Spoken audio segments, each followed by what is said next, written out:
Okay, what's up, everybody? We're just getting started here on a Thursday afternoon. For those of you that don't know, Alchemy is live in Arena, so I spent some time this morning putting in a bunch of decks.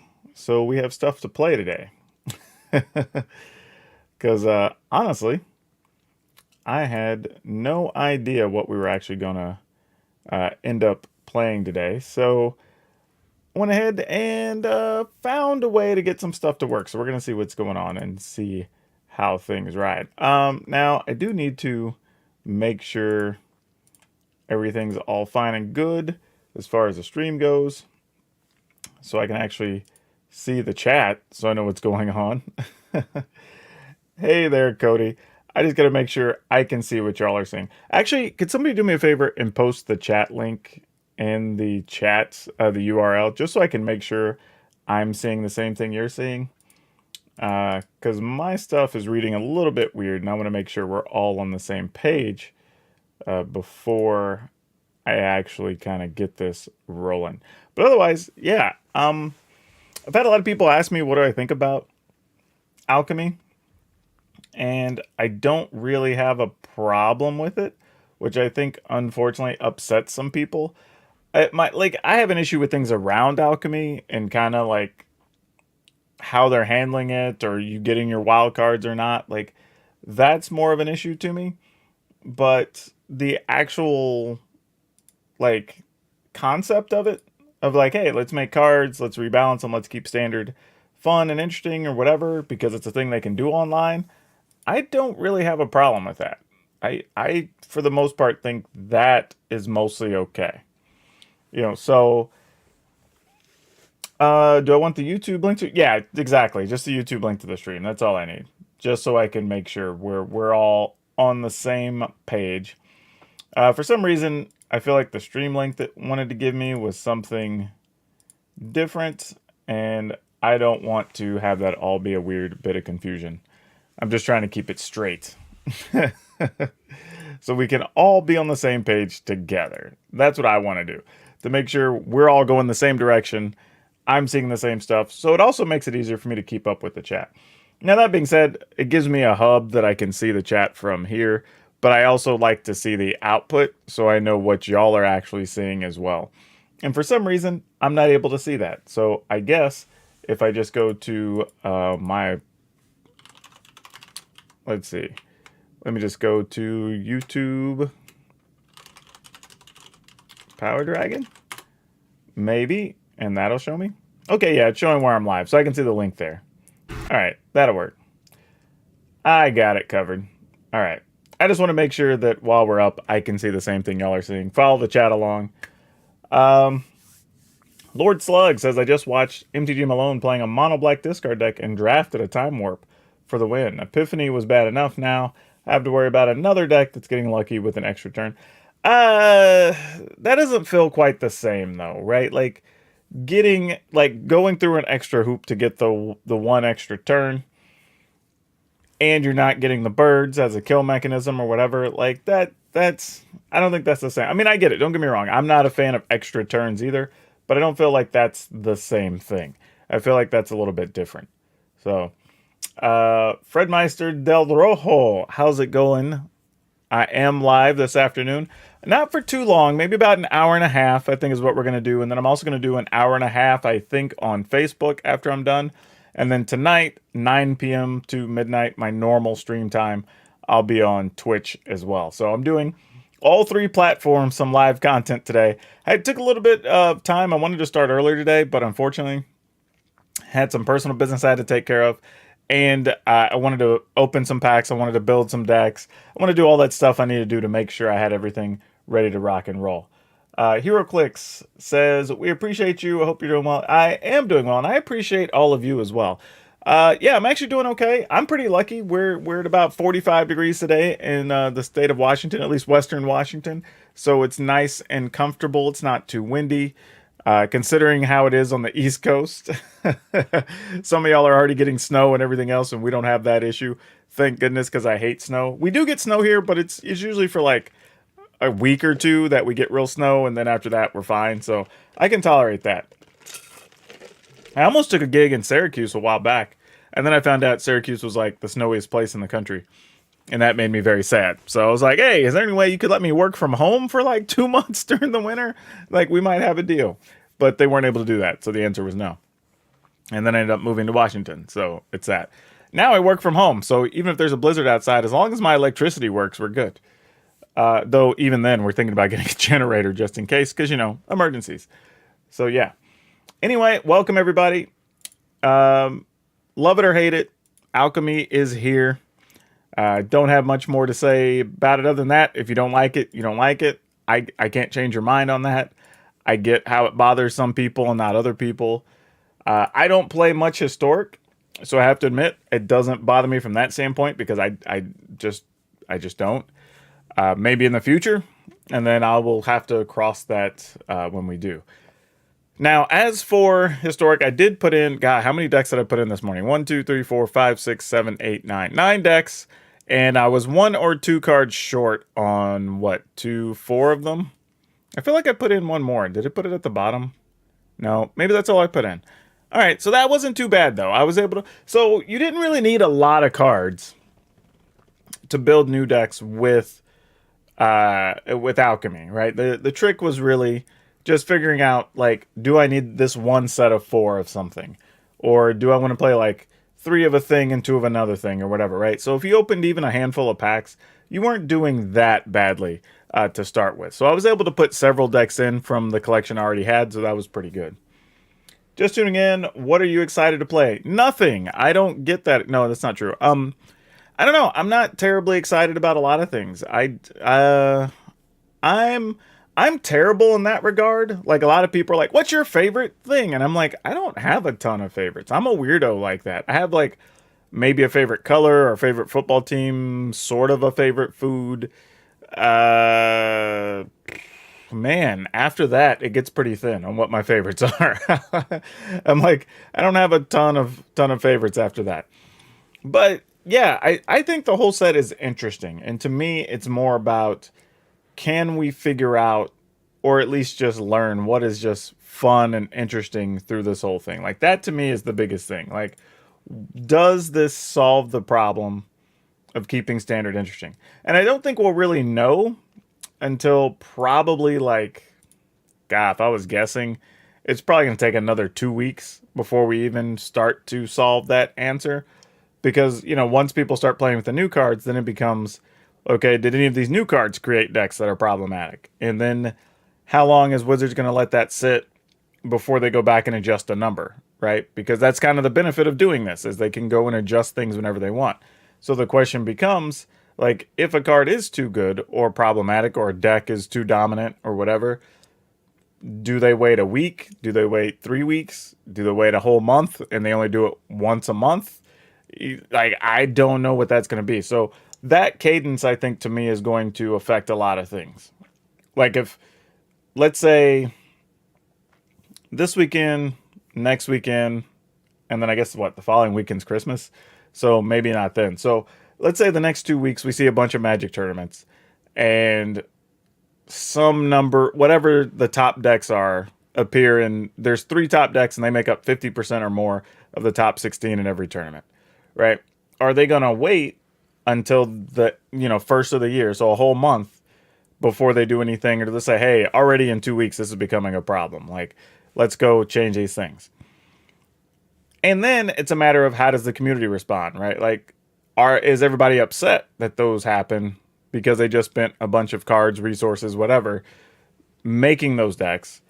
Or is everybody okay with it because it balances things? Or maybe the way to solve that isn't even nerf the cards in the new decks or the dominant decks. You buff up the cards in the, like, second tier of decks and say, okay, well, there's like 8 decks here that are having trouble competing with these top 3 or 4. What if we bump up 1 card in each of these 8 decks or whatever, right? That could be the other solution.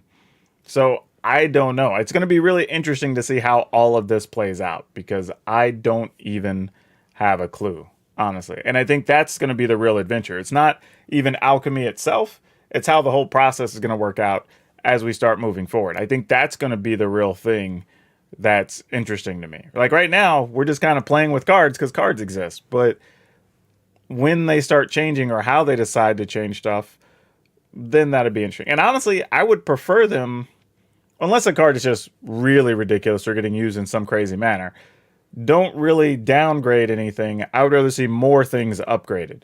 So if we see decks that are already close but not really able to compete, like let's say vampires is like, everybody wants vampires to be a thing or spirits to be a thing, but they're like just short. It's like, okay, go in and take one or two commons or uncommons or whatever in those decks and just give them just a little bit more. We're going to make this one 1 power more or cost 1 less, or I don't know, it generates 1 more token when it comes into play or whatever it is, right? And then make those decks better. I think that would be my preferred action. So that way anybody who put time into building one of those top decks can still play it. The deck will still be competitive, and you're not punishing them, so to speak, because they happen to pick one of the decks that got popular or cards that got popular. You're now helping out those people who chose something else to be able to compete on the same level. And I think that's a much better mindset. But I don't know what they're going to do. I don't know what they're going to do. Do I have any favorite MTG Pro? Any favorite MTG Pro?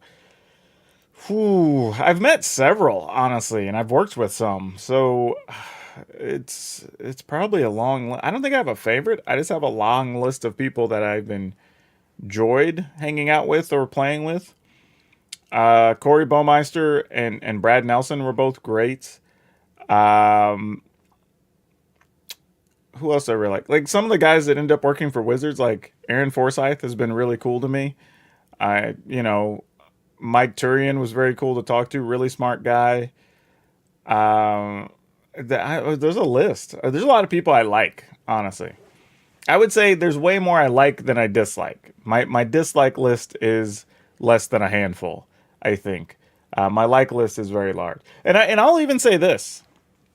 And this is going to be very controversial if you're an old head for Magic, but years ago there was a guy named Mike Long that was known for cheating and whatever, and once I think he was actually caught. Other times there was just things that were just really suspicious or whatever.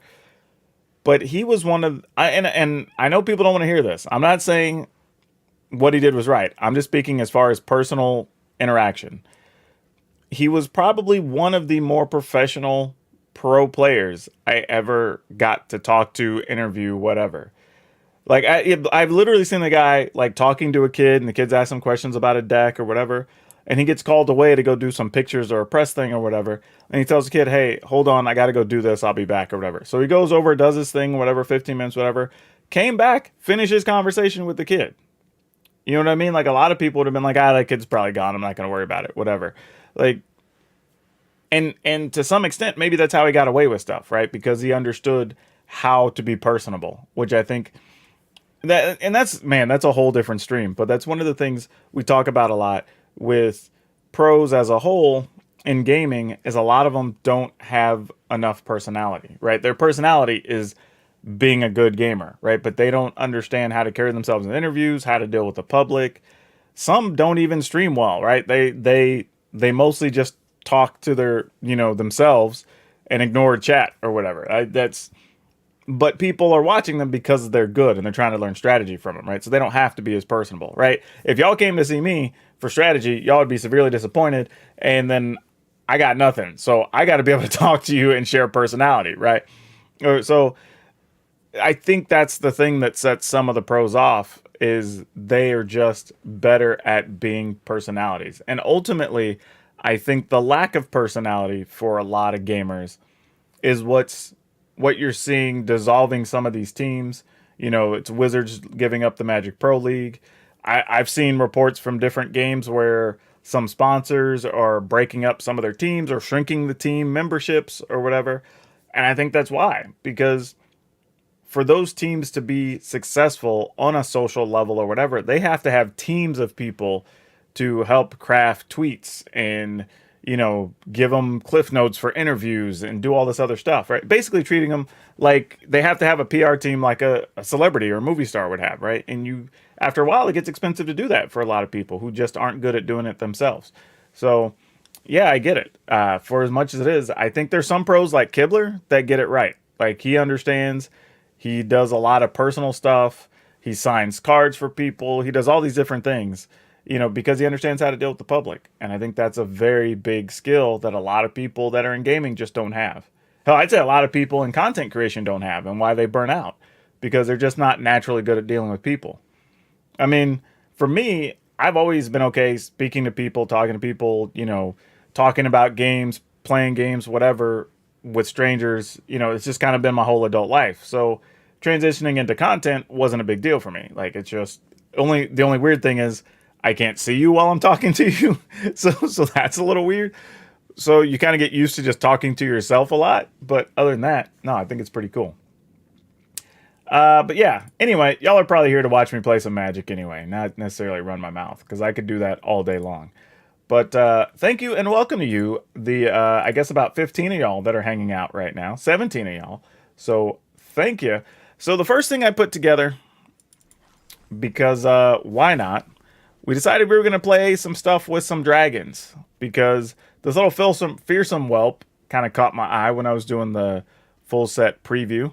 And this Town Razor Tyrant. So we're going to see what's up. And we are going to be playing with the nerfed Goldspan Dragon that doesn't produce treasure whenever he's targeted now, just whenever he attacks.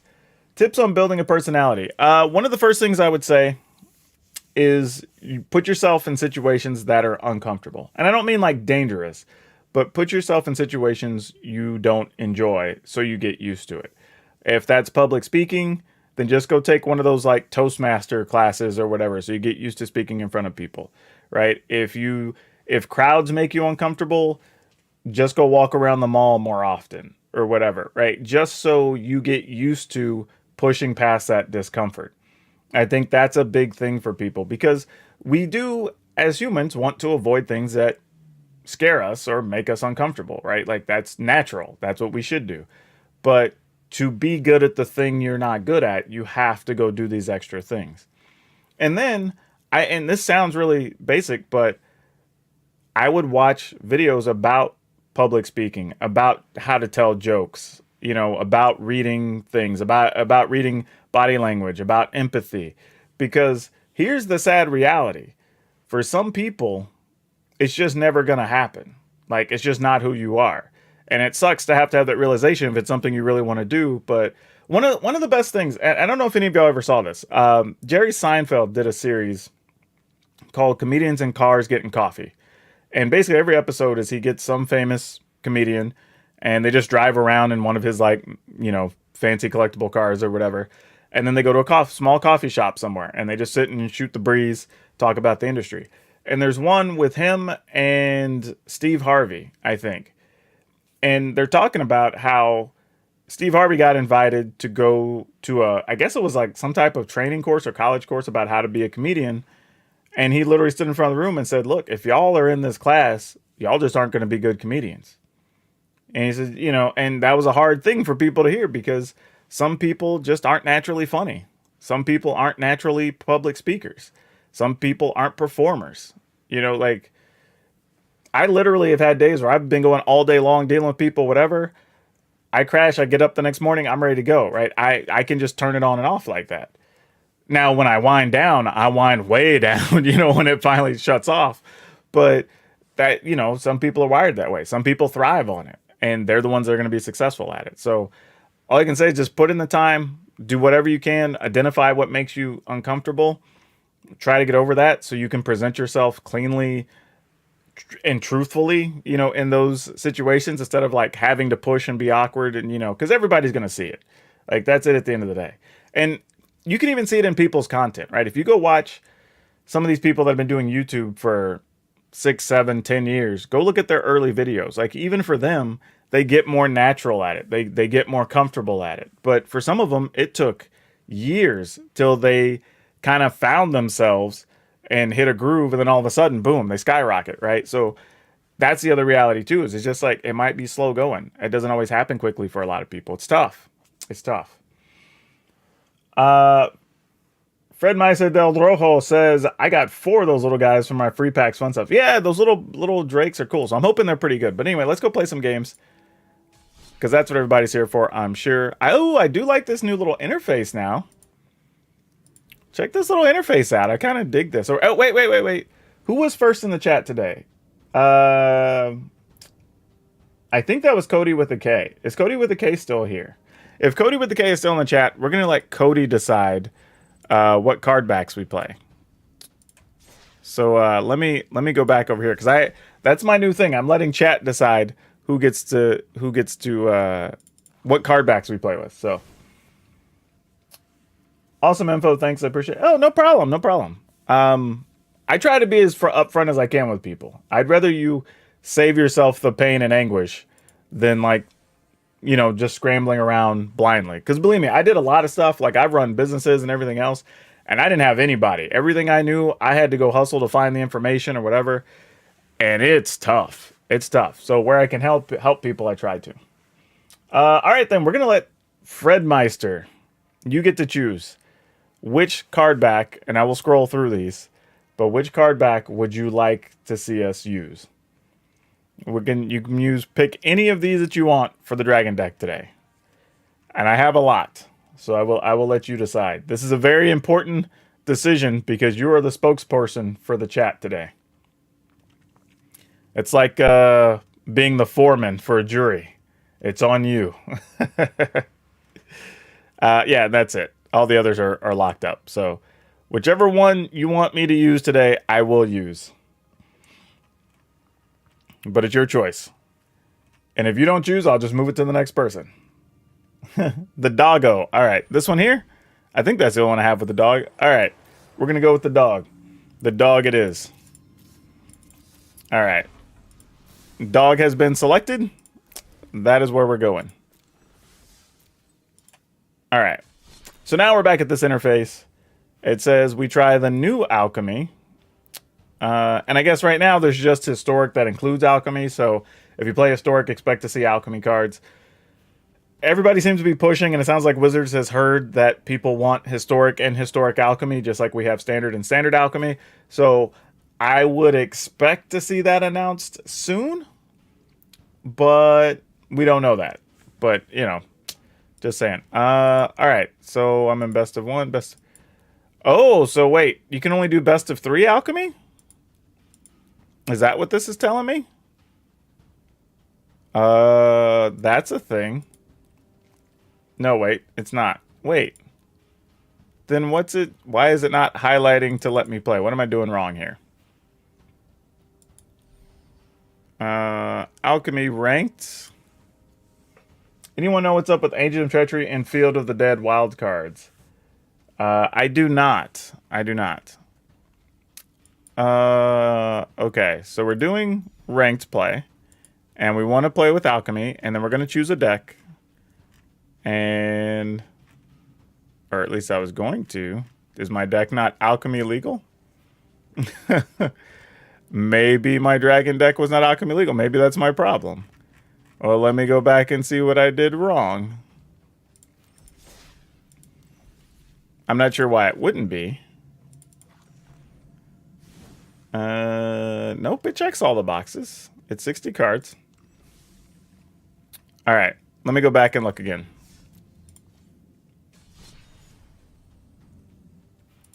That's just play, so we definitely want to do ranked.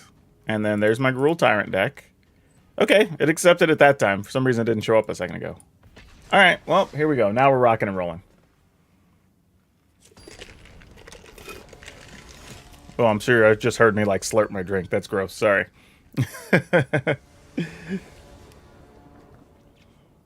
All right. Yeah, we're going to keep this. I don't know if I can do anything with 2 Magdas just by themselves, but what the hell? We're going to go for it.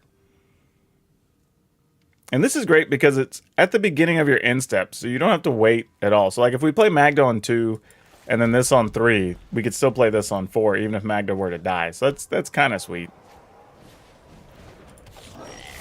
Ooh, we could play this First Striker, though, and that's also awesome. How do we feel about that? I feel like we do go with this. This is one of the new cards that basically you attack, you hit your opponent, you get to remove a card that you can play as long as it's exiled. So that's pretty sweet. Oh, we don't even get to try. Opponent didn't even want to give us the time of day. Okay, well, I guess we're going to go ahead and do this with hopes of possibly finding... I mean, I could have done this. I probably should have, but I sort of want to use it to possibly kill something. So, it was probably a mistake not to play that, though, instead of playing the green land there. Oh, well, gosh damn. We're not going to get to kill anything. Well, it's definitely a mistake now. Oh, boy. Here we go. Hopefully we draw an land. We did. We got lucky. We got lucky. It can be, I guess, red. We don't have that much green in the deck. All right. We'll try and see if this is good enough. Because Magdas alone are not going to hold this fort here. I mean, I could have also just played a Magda, I suppose. I'm not sure what I'd be trying to do with a Magda, but maybe just generating treasure on the following turns would have probably been correct. So yeah, that's probably 2 mistakes already made here. Granted, one didn't punish us, but the second one by not playing Magda probably is going to. I also don't know if the opponent gets to see what's cheaper in our hand. Like, when we reduced the cost of the dragon, I don't know if the opponent got to see that.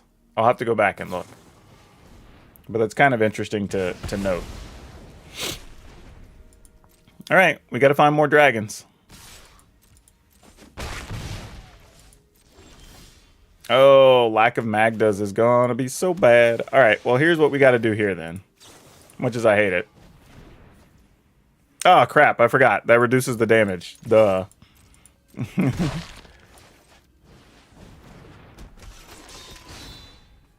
Alright. Well, we drew Magdas, and we only drew 1 dragon, so probably not going to win this one. Opponent can't see what got reduced? Okay, that makes sense. Your decks were such a mess today? Yeah, I can imagine. Alright. I mean, opponent's hand's now empty, so if we find a dragon, we're not in bad shape. Let's see what we can do. We did find a dragon. So that's good news. The question is, what do we do with it? If we attack, we are riding dangerously if they get a land, because this increases the damage those do. But it would be the only thing they're doing. They don't have any creature lands. We could also block if necessary. I think we're attacking here. I'm just deciding if I'm attacking with both or if I'm staying to chump block. But I'm definitely attacking with Goldspan Dragon. Put the opponent at 11. If they don't get a burn spell, they come back at us for 3, 4. Yeah, you know what? We're going to attack with both here. Why not? And then we're just going to play out this Magda. And then we also have access to our Lair of the Hydra. So if the opponent doesn't get something, we're in pretty good shape. At least puts them on the back foot here. Alright, they can deal 3 to something, which is probably going to be us. And then they'll also gain life. Oh, they're not attacking. Alright. So we got through the tough part. So now we have to assume that if we attack with ground things plus dragon, they probably block with the Fireblade Charger. Charger also gets to kill a Whelp, which is unfortunate. We can make this 1, 2, 3, 4, 5 if we want to. Well, actually, we could use this. So 2, 4, 6, which keeps it safe from this, because that only deals 3, and then they'd have to block. So yeah, let's do that. We're not going to be able to get enough out of the Magda, I don't think. And with the opponent's life total being what it is, I think this is the best play. So I'm just double checking my math real quick. 2, 4, 5, 6 looks correct. Yep.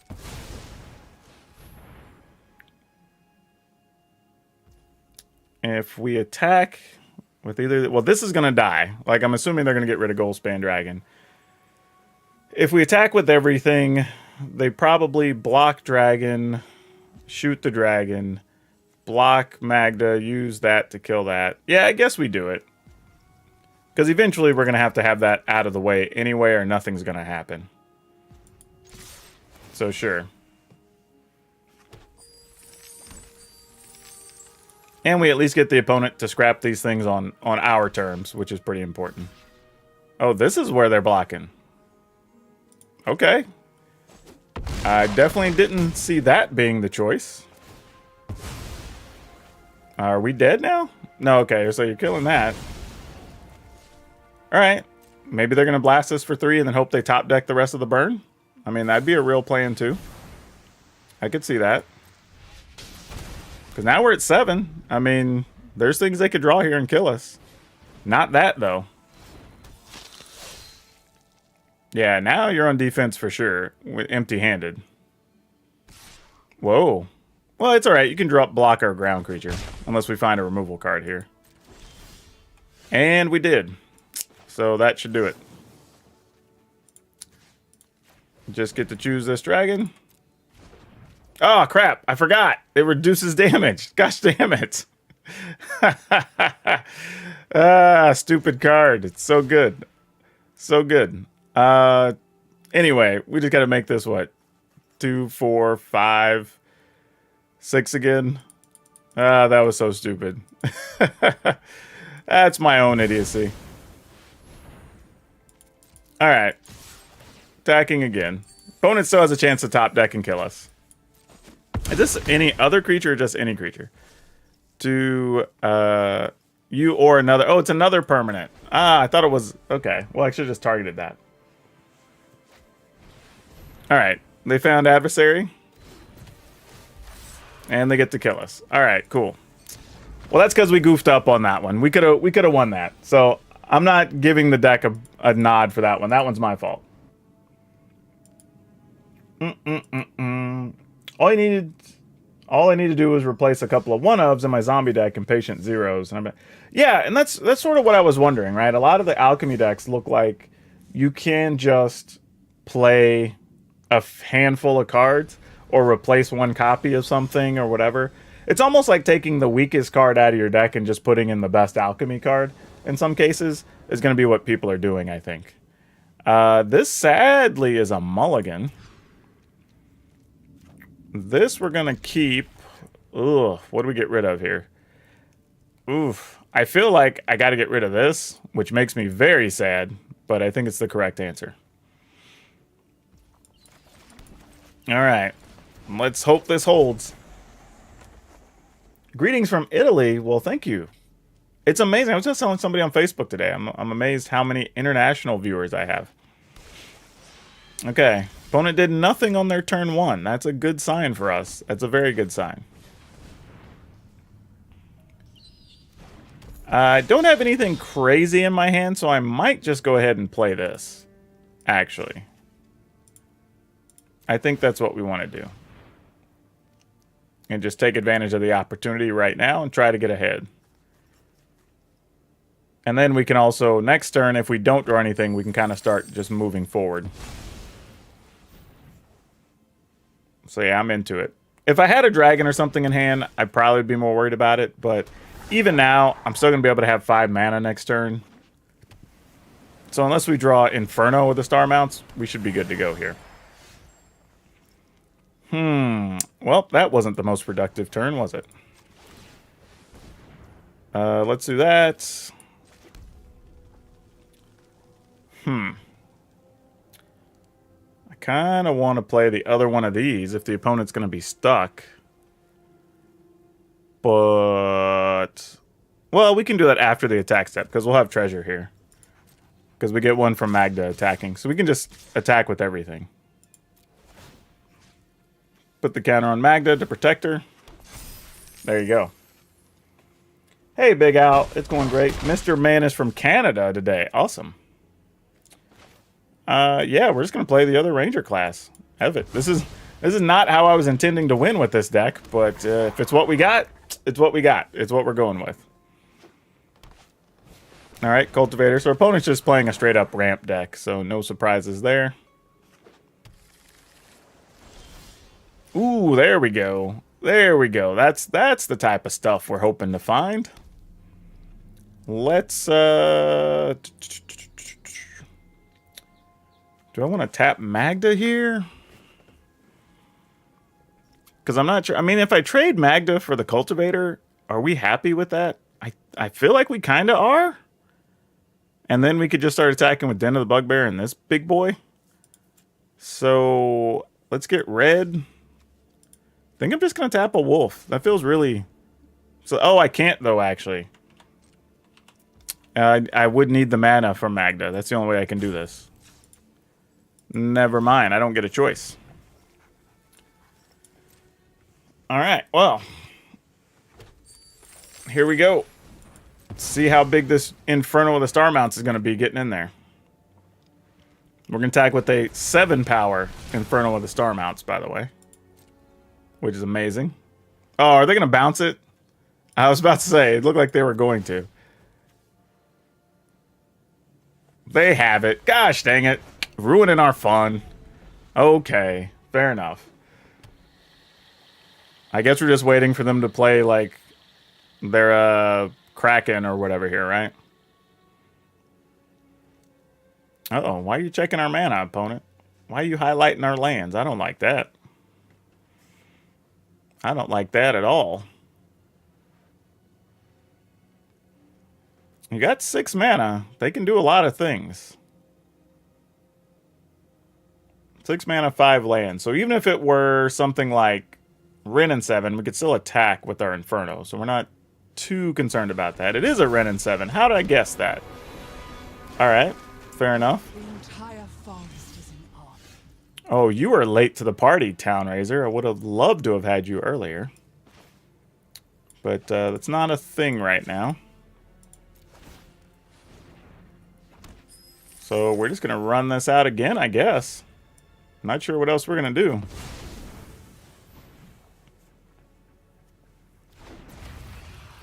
And then we attack. I don't even think we attack Wrenn and 7. We just go after the opponent. I mean, that's a big 7 ball. You either block 7 now or 8 next turn. But I think this is the way. Alright.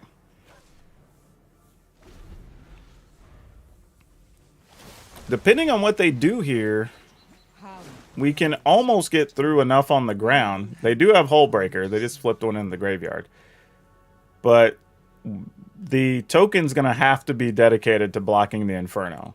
So that means they're going to block 1, 2 if we attack with this land.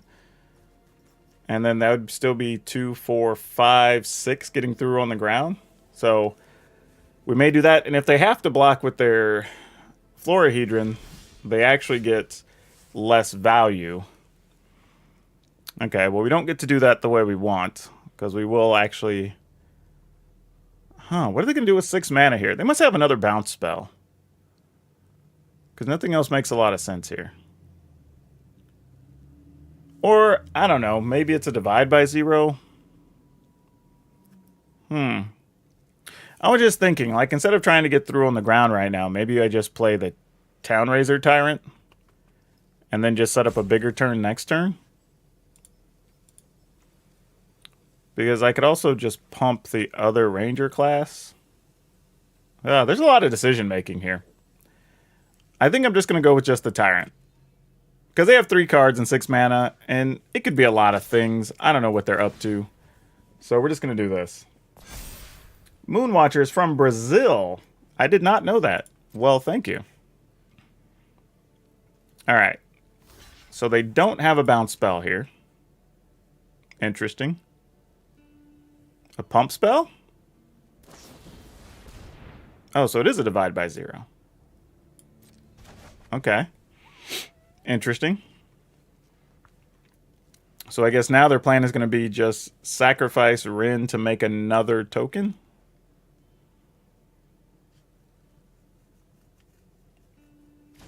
No, they're going to try to destroy our enchantments. That feels like not the best use of mana. They must not have had anything good to go get. So I'm going to try this. And just say, hey, if you can stop it, you can stop it. Let's choose the blue-green land. And then put this in tapped. And then I think we're going to level this other deal. So if they decide to kill one, they can kill one. We'll be okay with that.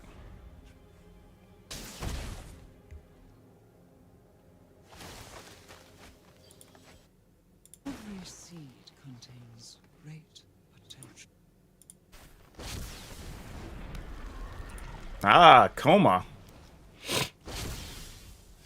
All right, that's a thing. Coma resolves. That's cute. I don't know if that really does anything for us, but it's interesting to know it exists. So our plan is... hold on. Opponent's only at 5. If I play this... that's going to get tapped. That's going to get blocked. This would get blocked, blocked. So you only get 2 through is kind of what goes on there. Alright. Seems fine.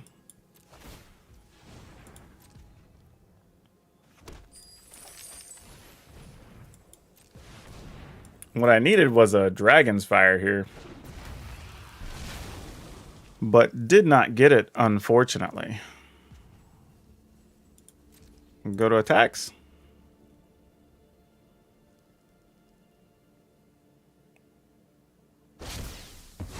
Alright, that's what we assumed would happen. Attack with this. Put both counters on it.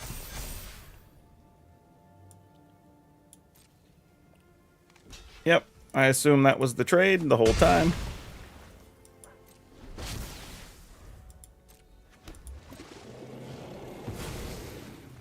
Alright, they gave up the land, but they have extras in their hands. That's nothing.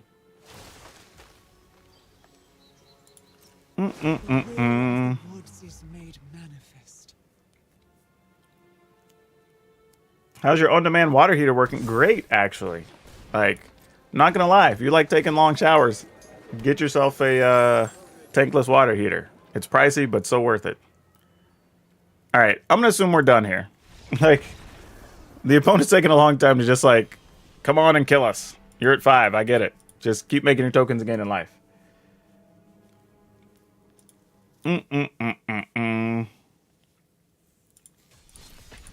So yeah, I thought the opponent's plan was something completely different. And the fact that it wasn't, they got us. So that was totally on me. I can't even say much about it. They just got me.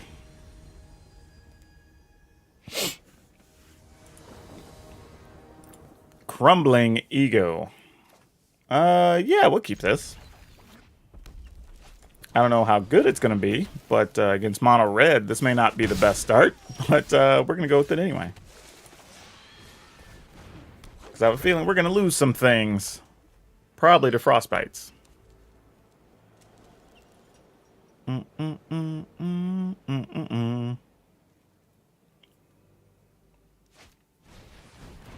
No, we don't lose that to a frostbite.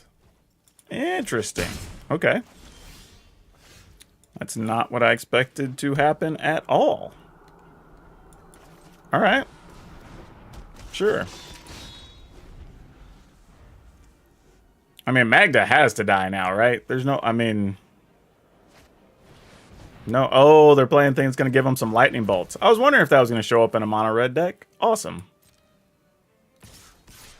Alright, sadly, we're going to take a bunch of damage here. I think that's the only thing we can do. That is a cool effect, though, honestly.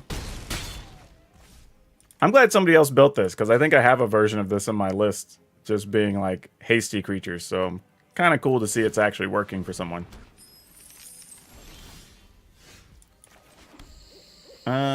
Okay, so I can make dragon and then double ranger class? That is a little bit weird, but sure. No, I can't, because I'm only going to be able to single ranger class. No, I'll be double, because I'll make another one when I attack. Never mind. So yeah, we're definitely going to attack. Opponent still has 3 cards in hand, so there's a long way to go still here.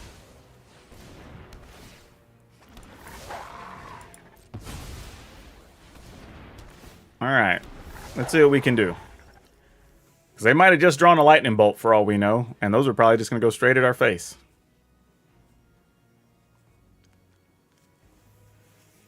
What do you got? I have a feeling this is going to go very badly for us. Good start by the opponent, too. Just a straight curve out to get to their best card effectively. But they do only have 1 red mana. They drew double Faceless Haven, so that might also affect their turn. The worst part is I think our best play is to double block the Toralf's Disciple, which kind of sucks. But, okay, now that they tap the red mana, it doesn't suck as much. Because I was going to say, if we double block and then they were to shoot one of our 2/2s, we wouldn't actually kill it. So that would have sucked. But feels a lot safer now, obviously. Well, we're definitely going to play this.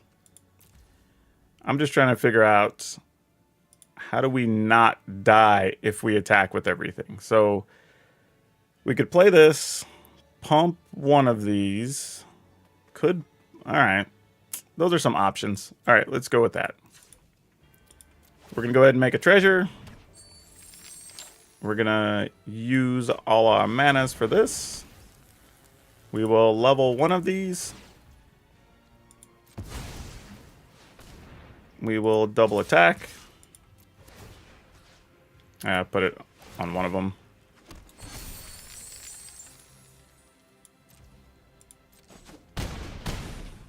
All right, and then we're going to play this and then just hope we don't die.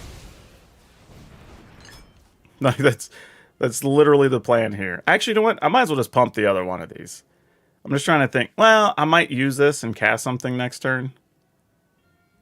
Yeah, that's fine. We can wait. It doesn't change much. I mean, now I have to split my blocks, though. I can't freely just attack with whatever. Oh, that has haste. If you attacked with one of the creature's combat, you have a creature with base power 4. Ugh. Alright. Well, I don't think they kill us, though, because none of those trample, right? Yeah, we're okay. Man, opponent went hard on the haste. Their version's a bit different than what I would have played. So we blocked the 2 biggest ones. And then we just take the rest of the dome. Yep. Whew. They had a hell of a start, too.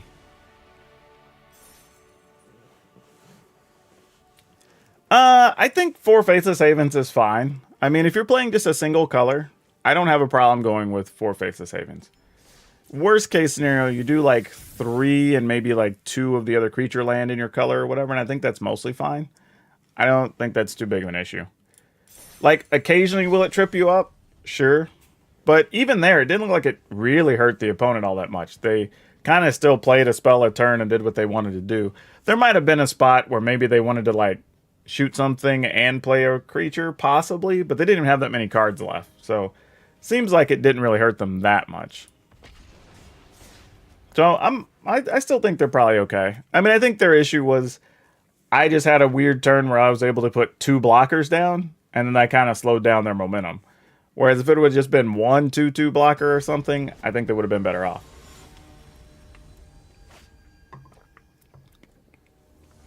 I hydrate so hard, I'm like double fisting beverages over here. What do we do with this? I have a feeling this is a very bad keep. But we're living dangerously, so why not? The best thing we could probably hope for would be to draw the Whelp and then let the Whelp just make a Town Razor cheaper so we could play that on the next turn. And that might be our best play. Don't know if it's going to matter, but we'll see. I mean, we'll play Magda. I mean, I guess we'll see if Magda lives. Druid class. I have a Druid class deck as well that we'll probably play tonight on stream. All right. A little off topic, but what do you think about the new Snowlands? I think I only even briefly looked at them. I'm usually not one for alternate lands because I just have so many varieties already, but the artwork is pretty cool. Okay. Well, I mean, I guess we do what we're gonna do, huh?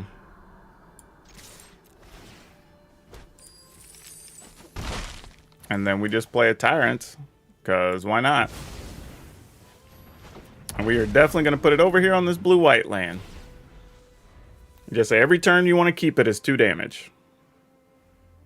And they're down to 2 cards in hand, so I don't know what their plans are here.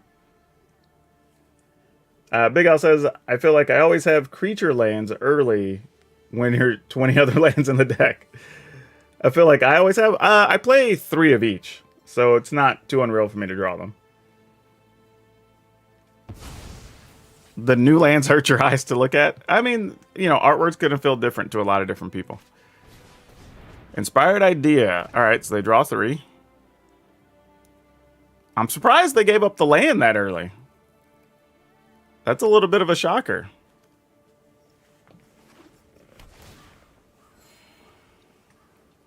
I thought they would have held it for a turn or 2 to try to set some stuff up and then get rid of it. So here's what I'm going to do for the next play. I think I'm going to attack, get the trade. Actually, I'm just going to play the Town Raiser. And then I'm going to hold the Goldspan Dragon, because I'll have a treasure from Magda. And then we'll go from there. Opponent doesn't have green land.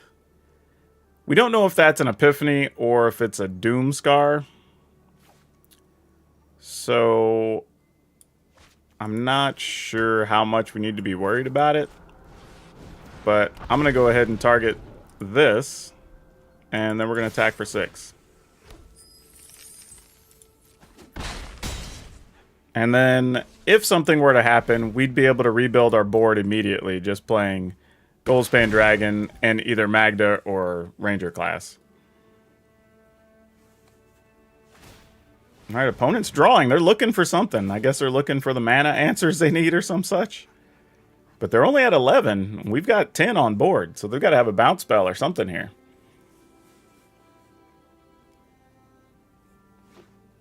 All right, they did find more lands, so they gain a life. Another Wizards class. This is a lot of class cards, but nothing's really happening. I mean, do we just play... I mean, I guess we go... I was gonna say, I guess we go ahead and cast the dragon, but the opponent just scooped anyway. Yeah, that was weird. I don't know. Yeah, I don't know what the opponent's deck did. They drew a lot of class cards and it didn't really go anywhere.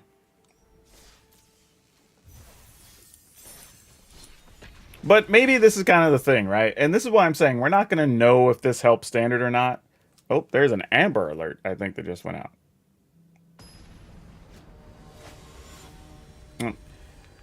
But... like here in the beginning, everybody's still just trying stuff, and we're not going to know what's good, what's bad, right? So we're kind of playing by ear for a little while, trying to figure this thing out. We get to go first. I think I'm supposed to mulligan this, but I'm not. I'm just going to be stubborn. And we're just going to get the Orb of Dragonkind out, and we're going to see what's up.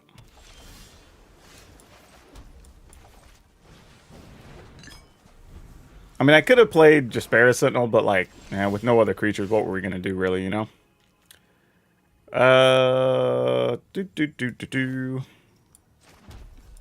guess we go ahead and play this. I mean, opponent could counter it, I suppose. Okay, disruption, fair enough.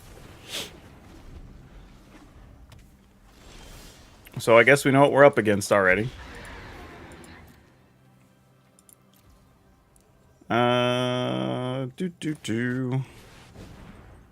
This one gets countered too. Yep.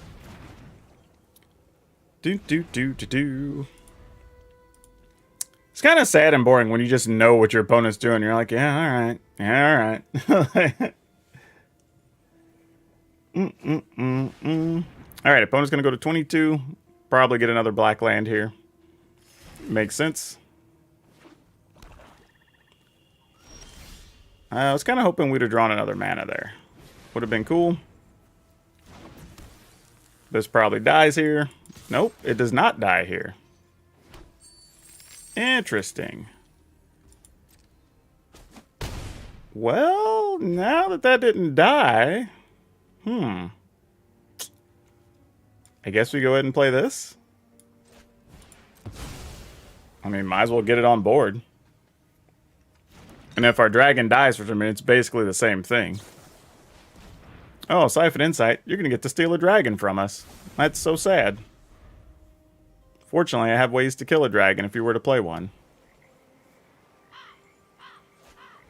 Nope, they just have a big Blood Chief's Thirst. We did not find the dragon I was hoping for. Let's see, so 1, 2, 3, 4. If I play this, or if I crack this, I can possibly find one. So let's go take a look.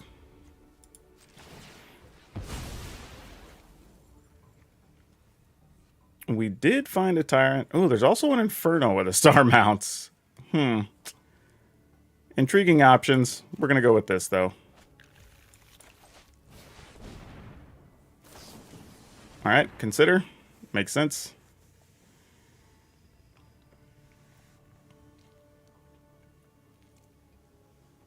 And then I guess after that, we just try to get down Ranger class and whatnot.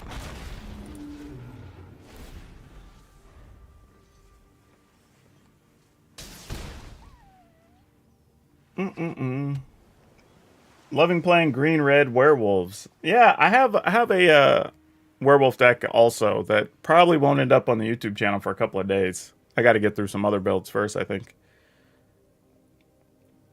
All right, opponent has a ton of mana and a ton of cards here, so they can do damn near anything. All right, they're going to meat hook that. That makes sense. We need to go find another dragon? Is that our plan here? All right, well, let's go see what we can dig and find. We did find a dragon, just unfortunately not the one we wanted. Would have been nice to find another Tyrant, but got to work with what we got.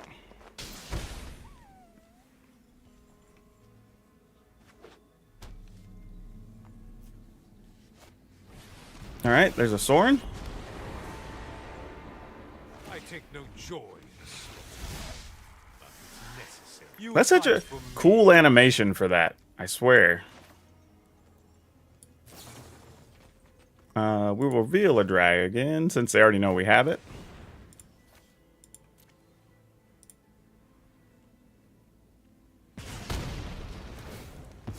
Okay. How do you want to go about this? I want to play the Magda, but... feels a little greedy. Let's just do this. And then sadly, because they're playing blue-black, I have to send both of these into Sorin, which makes me really sad, but it's the correct thing to do.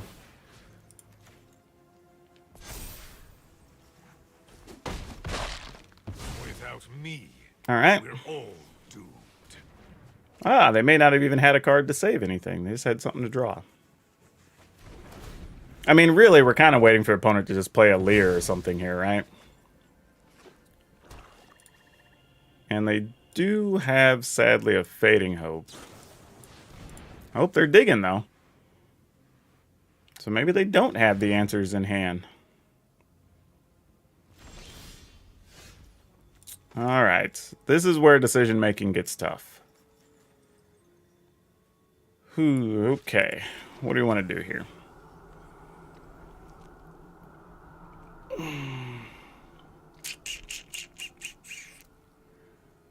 I almost feel like I'm supposed to still be patient here and force the opponent to do stuff. So, here comes an attack.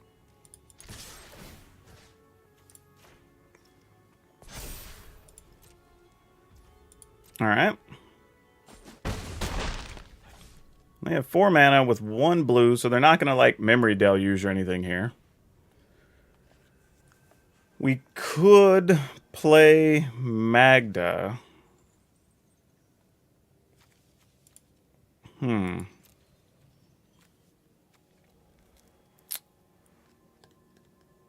let's level first. See what's up. Well, we're going to play a Magda anyway. like we still decided to play a Magda after all that. Okay, sure. All right, Siphon Insight. Probably find a dragon.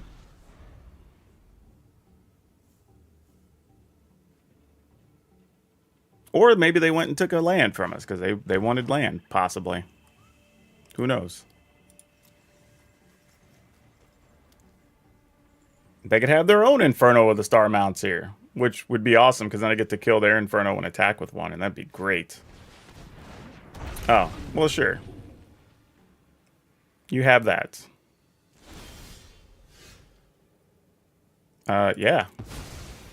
Oh, no! What? I didn't want to destroy it. I wanted to take the 2. Gosh damn it. Ah, well.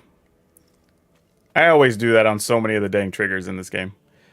Let's, though... 1, 2, 3. Yeah, see, that makes a big difference on this turn, too. Gosh damn. Alright. I mean, if this at least gets, like, divided by 0, we could just cast it again. So we're not worried about that. Yeah, we just attack. We'll put a counter on Magda this time. Because if we kill Magda, we have multiple replacements available.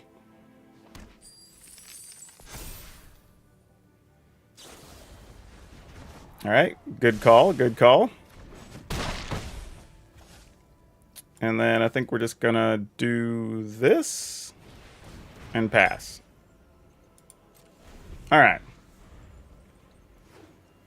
You've been coming across a lot of landfall decks. I wonder if there's a new trick. Maybe. I think people just really like playing with Cultivator Colossus. Alright, the key lets them go draft a card from the infinite library of things, of like 10 choices. And then they do have to discard a card. Thing is, I'm not sure what the opponent's play is here, though, right? If you kill our creatures now, then you're tapped out, and then we just try to get you with the Inferno? I don't remember what all they could draft with that card. But, I mean, yeah, I was going to say, I'm just going to play the Inferno. Like, they already know we have it, so, alright. So, except for, like, the one actual bad game, and then we had the other one where I just goofed up playing all the wrong plays. Like, this actually works. Didn't you do the same thing with the black vampire card that reveals the top? Yeah, always. That's what I'm saying. I screw up every one of those triggers at least once before I get it right. Even though text comes up on the screen, it's just like one of those things where you're just like in the zone and you're talking, and I'm, just mild distraction. I'm like, oh yeah, I don't want to sacrifice a thing. I want to just keep it. But it's like, take the action is sacrifice, which is weird on that one. Instead of just, to me, take the action should just be, do you want the 2 damage? Like, is what it feels like. And I'm just like, but it's all right. Now we know. Like, it's not going to be in the world. The key draft's a lot of old, powerful stuff. Yeah, I'm aware. But like thinking about it that way, like, that's cool, but the opponent didn't have any outs. Unless they had a cheap counter or kill card and another one. But the dragon also can't be countered. So you pretty much needed to have 2 kill cards. And if they didn't have that, they were going to die. So we were pretty safe overall. We were in a pretty nice spot. Oh, why do people always decide they want to message me whenever we start streaming? That's like always the thing. Always the way it is. Yeah, I feel like it should literally be either a very prominent thing on screen or just put different words on the boxes. Because that's the problem. We have some stuff that actually says, you know, do this thing, right? Or do this thing or decline. But then other times we get like take action or decline. And it's like, why is there not a consistent thing? Like, I think as a player, the UI should just be consistent. So if it's take an action, decline, then we should say, you know, everything should be taken action, decline. So mentally, you learn to see those and then have a blurb on screen. If not, always put what the action is in blue and decline in the mythic orange. And I think that would be good too for everybody. But it's weird to have a mix of both. You know what it is? It's kind of like during last standard where we had I think it was like Fertel was on, or no, it was Mutate, right? Was on the left side, and then Play the Creature regular was on the right side. But then if you wanted to use whatever it was, the spell half of the creature cards or whatever, right? It was the other way where the creature was on the left and the spell was on the right. And that annoyed me for like a good 3 weeks. We're just like, the creature should always be on one side and the other non-creature part should always be on the other side. Whatever it is should always be that way. You know, the adventure cards, that's what I was thinking of. But like, for some reason, adventures and mutate were different. And that was just like, so annoying. So like those type of UI fixes are the things I feel like should be better, right? Like just, I don't care which way it is, just be consistent. Are there free packs along with this Alchemy? Honestly, feels disappointing because I watch your stream to help better my play and paper game. Truthfully, just when you log in, they give you 3 booster packs and like a pile of cards. I got like 8 cards, I think, and not counting the like Alchemy versions, but they actually give you 3 packs and just a pile of cards. And then there's an event, which I don't know if the event's available yet or not. Let's go see. They wouldn't be ranked. They'd just be. How would we find those? Because I know they said the event starts today. I do love that they have last played in there now. They got it with 6 Alchemy packs. I believe it. Yeah, they're definitely giving some away. I was just trying to figure out because there's supposed to be an event as well, but I don't know where that. Oh, here it is. It's under the thing the flag. So yeah. So if you're looking for the free event, you just have to click the flag and events come up. So I think it's this one. It's the Welcome to Alchemy event. So if you go in here just for signing up, you click the start button. It's going to give you 3 packs just for playing. Like you don't have to do anything else. You get that just for participating. And then if you win, you get a pack, you get XP, you get a pack, you get XP, you get a pack. And there's no penalty for losing. So you could go 0-15 and then win your next 5 and you're good, right? So it's literally 1,000 XP, 1,000 XP. So you get 2,000 XP and 3 booster packs just for playing. That's it. Like you just get in, try to get your wins, get your packs. So that's actually pretty sweet. Big Al, you make me sad that you're asking what's Alchemy because I actually have multiple things on the channel telling you what Alchemy is. I'm going to give you a link actually because it's going to be a lot easier to give you links than try to explain it all over again live on stream. But basically, it's a Magic-only set, or I mean Arena-only set to kind of help balance formats and standard, and the cards will not exist in paper. But there's a video to tell you all about Alchemy and what it is, and then I will give you the link to today's video that actually goes over all the cards if you would like to see all the cards and have us talk about them and whatever. I appreciate your views. Please remember to thumbs up the video and share it with other people that may need to know that information as well. And the reason I say that, in all seriousness, is it can be difficult to do those types of videos because they don't get as much traction as the regular gameplay videos. But I do think they're very important for the community. So please help keep the word out about that. Innistrad Vow expansion, sort of. Basically, every time a standard set comes out, 30 days later, there will be a small Alchemy set. Now, this first one was larger at 60 cards. Future ones will be about 30 cards, they said. So they are very, very small subsets just for balance purposes more than anything else. It's a nightmare in Historic Brawl. I could see that being a problem. Would not surprise me.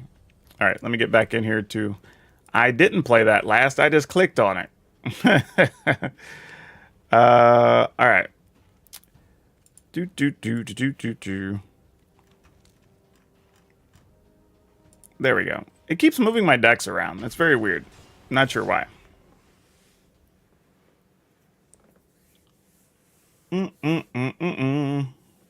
Did we fix the waiting bug? That's the other thing.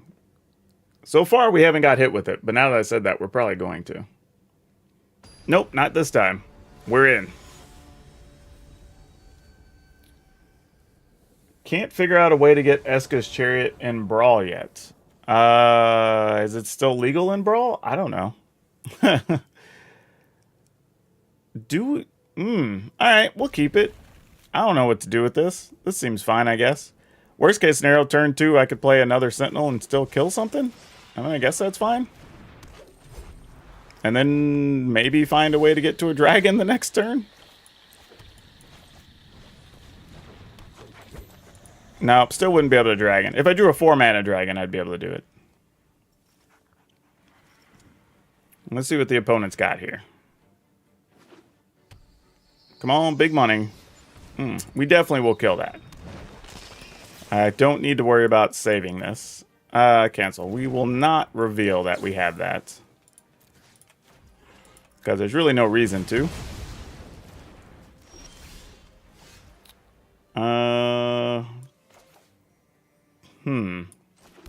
I can produce 1, 2, 3 additional mana. That's very sad. Wish it were more. You know, if I wasn't trying to conserve or conceal information, I could have actually played this on green and then attacked with this for an extra point. And that could be relevant, honestly. Probably not hugely, but enough that I should have considered it.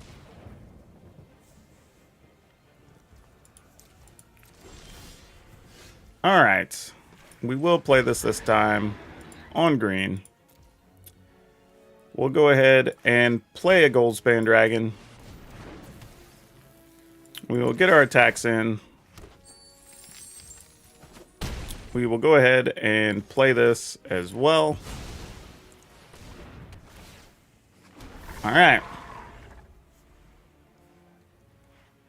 We got everything going here. I just realized we ended up in the play queue on this one. I don't know why. I need to get back into our ranked games. The others were ranked. I don't know why this one magically wasn't, but is what it is. I love that when things error out, you just get a weird Fibblethip picture. Like, they just decided, like, the scared Fibblethip is the, like, I don't know what's going on picture, which is hilarious. Don't know why that's the choice, but I find it amusing that it is. Do we want to level this up? I feel like we probably should. So, we're not... Oh, I can't, actually. I'd have to give up the land. Damn it. I screwed that up. Yeah, alright. Well, we're in for a penny, in for a pound. Here we go.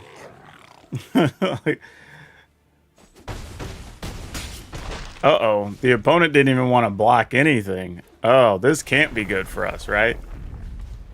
Is this where they get to play a big Colossus? No, they're playing Storm the Festival. Well, that's a lot of mana still.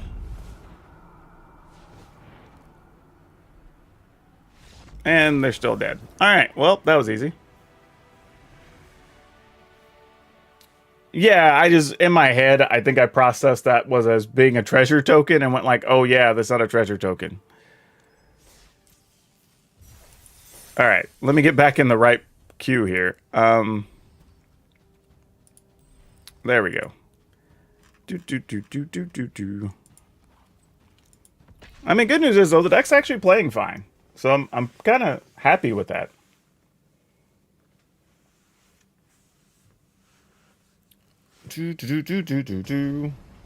Alright, let's see what this is going to be all about this time.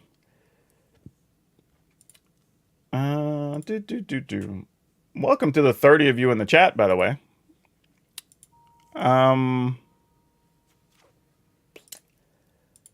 What are we trying to do with... I think we have to mulligan this one. Man, I say that. We're on the draw, though. The problem is I still need a second red. Even if I get one red, it's not enough. That's a tough one to throw back.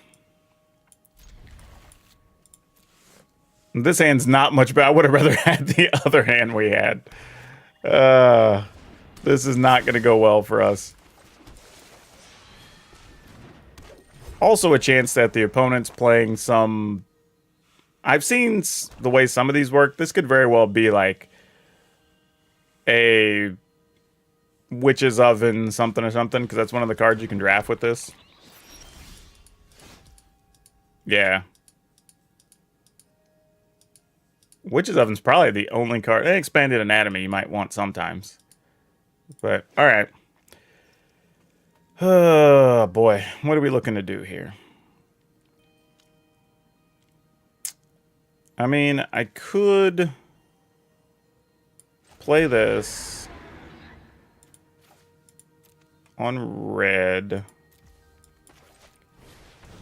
Then we can exile this so they don't get to draw cards or anything fancy with it. And then I think that's it.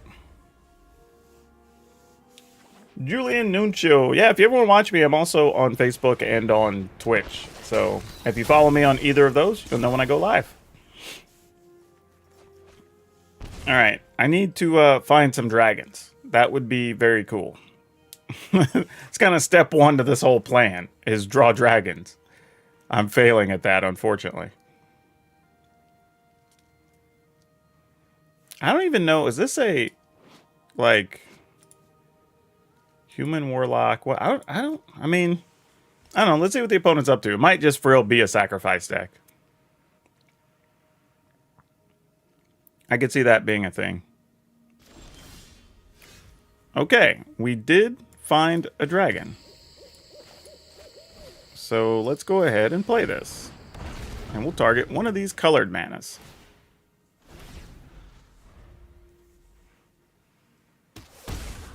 So you're welcome to keep that as long as you want, opponent. I would not be upset by that.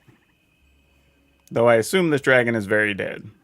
Probably like a Blood Chief's Thirst or something. Then after that, we're just going to play a Orb of Dragonkind and hope that's good enough. Yeah, we're not blocking.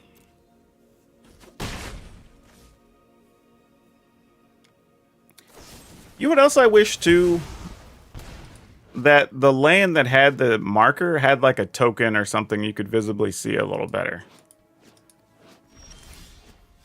It feels a little weird that you can't really tell without highlighting. Just having the reminder, I think just as a player would be nice. Alright, so we can't do that. Well, we can. No, we wouldn't be able to do that. I could do... 2 of these. If I did this for... Yeah. Well, this is on red. So if we do that and that, we can do that, that and that. Alright. Let's... Stop, Arena. Why do you want to use both my red mana? I hate you. Like, stop! Why are you like this?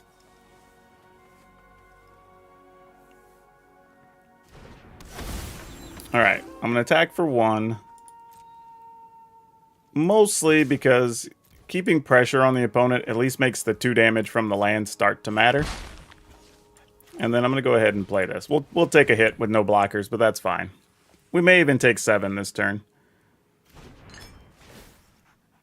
But I feel like that's mostly okay. Oh, they might have another kill card here, though.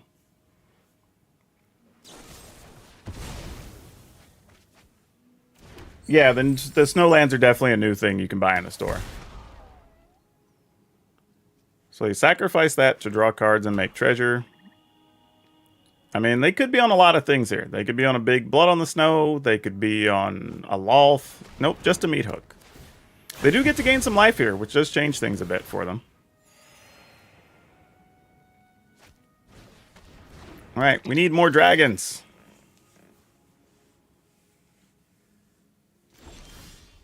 That will sort of help if we find a dragon. But I think we're in trouble now. I might just need to load the deck with even more dragons, as silly as that sounds.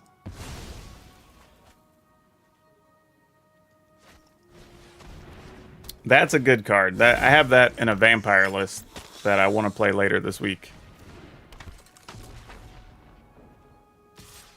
Okay.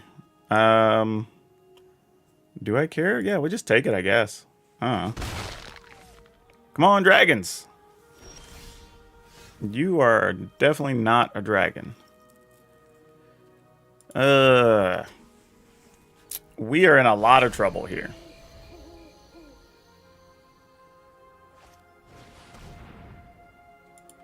Okay. I'm assuming you just get rid of the eye twitch.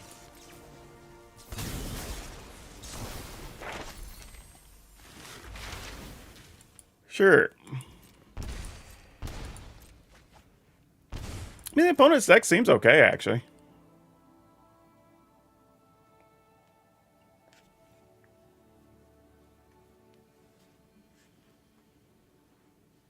You're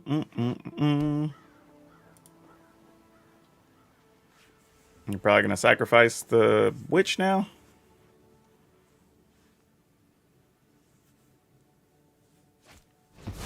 Oh, another one of those. Alright. Well, we can't have double blood artists. Yep. That would just be too much. I think we're dead anyway, though, honestly. I don't think we have a real out here, even especially with them already having Faceless Havens. Yeah, we just lose that one. Nothing we can do there. Whenever I make a mistake, you say I do that exact same thing. You know, though, like, here's the thing. Like, I have people all the time that'll... I had somebody the other day post, you know, that they wanted me to play the games out when you're losing. I'm like, what's the point? Like, there's... And they're like, we could learn with you when you're losing. But the reality is there's nothing else to learn. Like, I've literally played, in my lifetime, I wouldn't even be exaggerating if I said tens of thousands of games of Magic. So, like... I'm not going to learn anything at that stage of the game. Like, there's no card we can draw that's going to win. We would maybe learn what our opponent's deck does, but, like, it doesn't really matter. You know, like, that'd be the only upside. I'm going to mulligan this. We will keep this and get rid of... One of the Town Raisers? I kind of actually want this whole hand. As sad as it is. But maybe it's Goldspan Dragon that's got to go. Because if something happens to Jaspera Sentinel, whatever, along the way, we probably don't get to cast whatever we want regardless. And if this is mono green, we're in a lot of trouble. It is not. But that's not necessarily going to be that much better. Oh, no. I don't know what we're going to do here. I just needed a better turn 2 play is what I needed. And we found none of those things. Alright, free card for the opponent.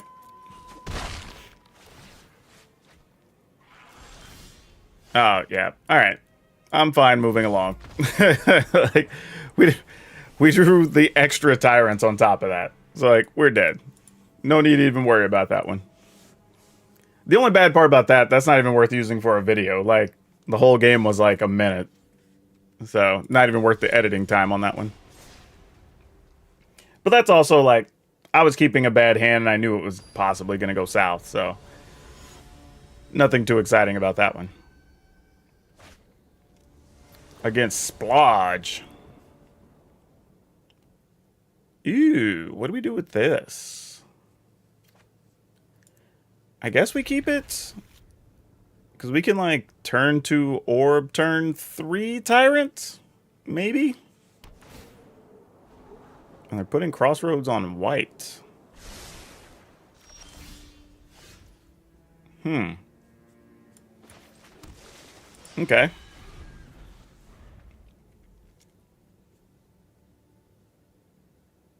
Wonder what kind of multicolor stuff they're playing that they want that in the deck. And then an Evolving Wilds. Huh. I've no clue what this start is. Not a single idea. Hopefully this lives. I don't know. Maybe they get rid of it with a portable hole or some such. I have no idea. I feel like anything could happen here.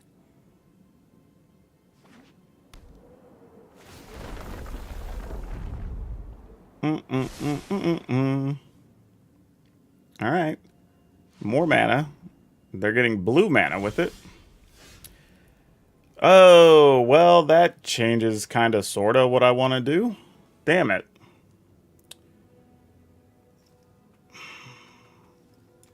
And I still really want to play the dragon, but this makes more sense to do. So I'll reveal a dragon, put this on red. We're going to go ahead and play this, and then we're going to kill a cobra. So we don't fall too far behind here. Because it's very possible we could have played the dragon, and then they just play something like Wrenn and 7 or whatever, and it would have got ugly real fast. Field trip. Alright. They're definitely ramping to something. This could be like a Cultivator Colossus type situation. But I don't really know. Man, we drew a lot of mana this game. I guess we just attack for 2. And then we'll just add some pain to this. I mean, I could have went after the blue land, which probably is correct, but I don't even know what the hell they're doing right now. Okay, there's a Wrenn and 7, which makes sense. Well, that's also convenient. It doesn't really matter, but we'll choose anyway for max damage. Let's put this in tapped on, I guess, red. And then we level up. And then we pass.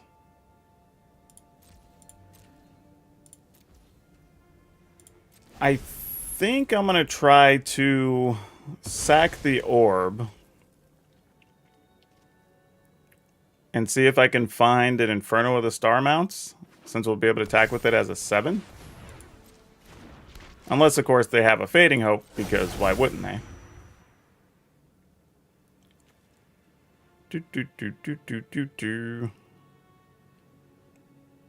Would you like to attack, opponent? They said no. Alright. Let's see if we can find an Inferno here. Because that's going to be our real ticket. We found one. Alright, now let's hope they don't have an Inferno of the Star Mounts. Or I mean, have a Fading Hope. That's step 2 to the plan.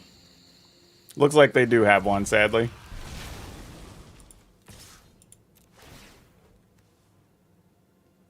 I mean, if they do, there's nothing we can do about it. Oh, they didn't. What? Really? Then what was that thing? They also have red mana. I don't know what the hell's going on right now. They have everything but black. Okay, they're discarding to search for a land? Yeah, you seek a land card, and then you can discard a land. Oh, you discard a land, just put this into your hand. What the hell are they doing with this much mana? Okay, I'm just trying to figure out how is this gonna work? Like 1, 2, 3, 4, 5. I mean, we could turn our land into a 7/7 and attack with both. Trade for the token. We know what one card is, and it's mostly irrelevant to the situation. They don't have creature lands, but they have 2. I have no idea what they're doing here. I'm just a wuss, and I'm just going to attack with this Inferno. Because I don't know what's happening. I feel like such a punk right now that it's all I'm only attacking with. But, like, I truly don't know what else we would do here. Nope, that's not going to help us. Trying to figure, are we worried about them sweeping the board even next turn? Probably not. If they found a way to kill or bounce the Inferno of the Star Mounts, we'd have 4, 5, 6 in the air if we played this. Alright. Sure. If they get rid of our things, we have creature lands we could attack with, so let's see what's up.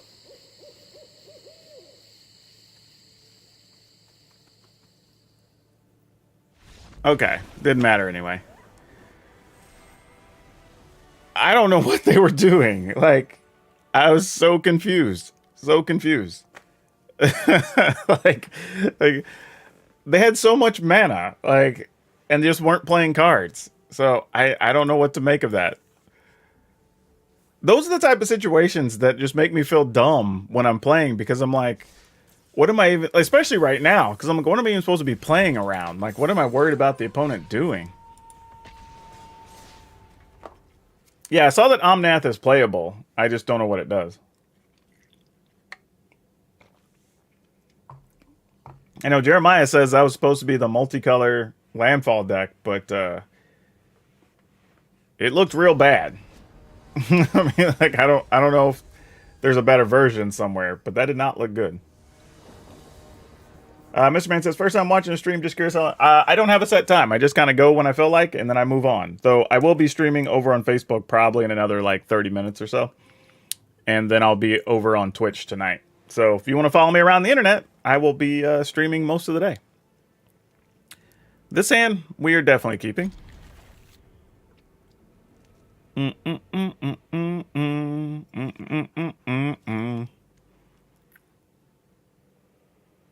Opponent's thinking about it, and they decided to keep 6. Alright. Oh, I just realized we don't have a dragon in hand. But we found a red land anyway. We lucked out. Alright. I'm gonna go ahead and use this. Play that. So if we do nothing else, we can at least just use our land to level up the Ranger class and just attack next turn.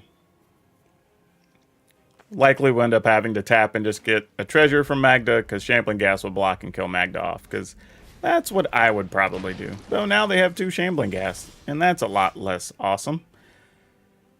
Yeah, okay then. Here we are.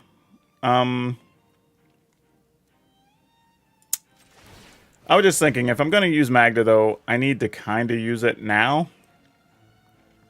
Because this is going to come into play tapped on red, and if I want to still make a Jaspera Sentinel, I'm probably going to do that first. So let's just play this on red.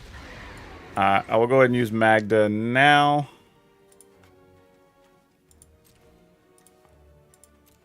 And then I'll just attack with a 3/3 wolf with the counter. Alright, so we've gotten... Oh, they're just going to do that and kill the wolf and the Magda? Alright, I'm down. Or are they just going to go for treasure? Nope. Alright, so not the worst thing that could have happened there. Oh, they made 1 treasure and they killed the Magda. So we do get to keep the 3/3 wolf. Interesting. I thought they were going to use both. Oh, so they just missed on land? If that was the case, you just made 2 treasure. So I was going to say, because I already had plenty of mana with all this stuff going on. Okay. Well. Now it's just, what do we want to do? Because we could play this. And we could still shoot that. Attack for 4. I think I actually like that play. Let's... Is that going to be... Yeah, that'll be enough. I have to use the treasure, but that's fine. Alright, let's go ahead and level up.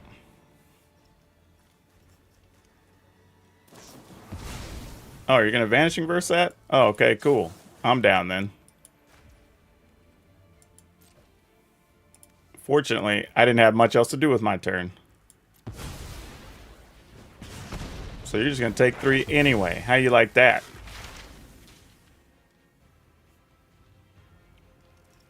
I mean, I don't blame them. You do what you can, and that's the right play, honestly. I would still do it.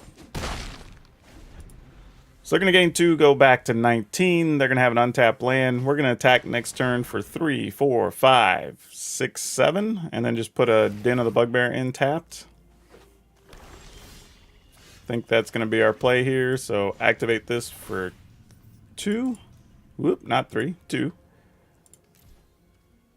Yep. And then we're just going to get in as much as we can. So a meat hook for 2 is going to stop some, but not enough for you, I don't think, opponent. We're actually not going to play this. If they want to kill our land, they can kill a land, that's fine. We can live with that. Yep.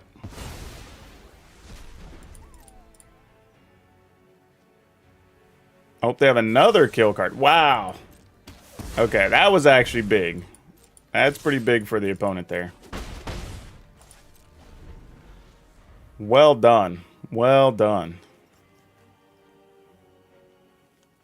All right. No creature lands. I'm not sure what we're up to over there. What's the best thing that happens here? What do we do with those 2 cards?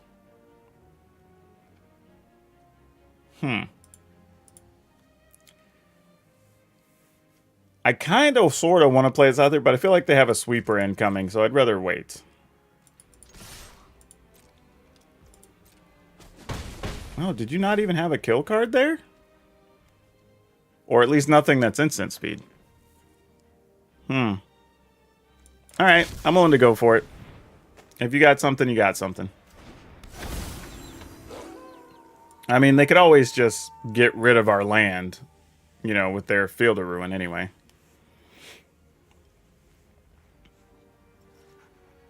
Yep, looks like they're going to. We'll just put this on red. Why not?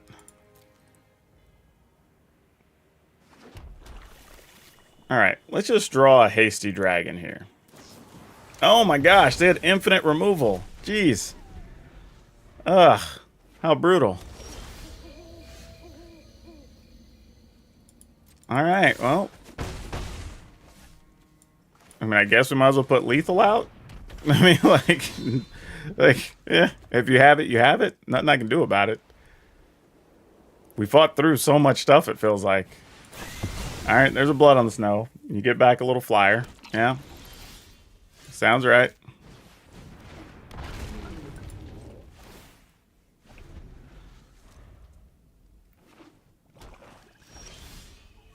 Okay. That's not bad. No good lands to really get, unfortunately. And I'll just pass. No point in giving him an opportunity to go get, like, mascot exhibition or anything here.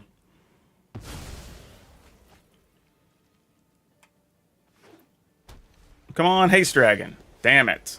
I was like, why couldn't we just got a Haste Dragon here? We'll pass. I mean, we have removal and other things we can get here, so, like, we don't need to be in too big of a hurry, but we don't have infinite time either. Alright, that starts to help things here. So now the opponent has to find something. Or die.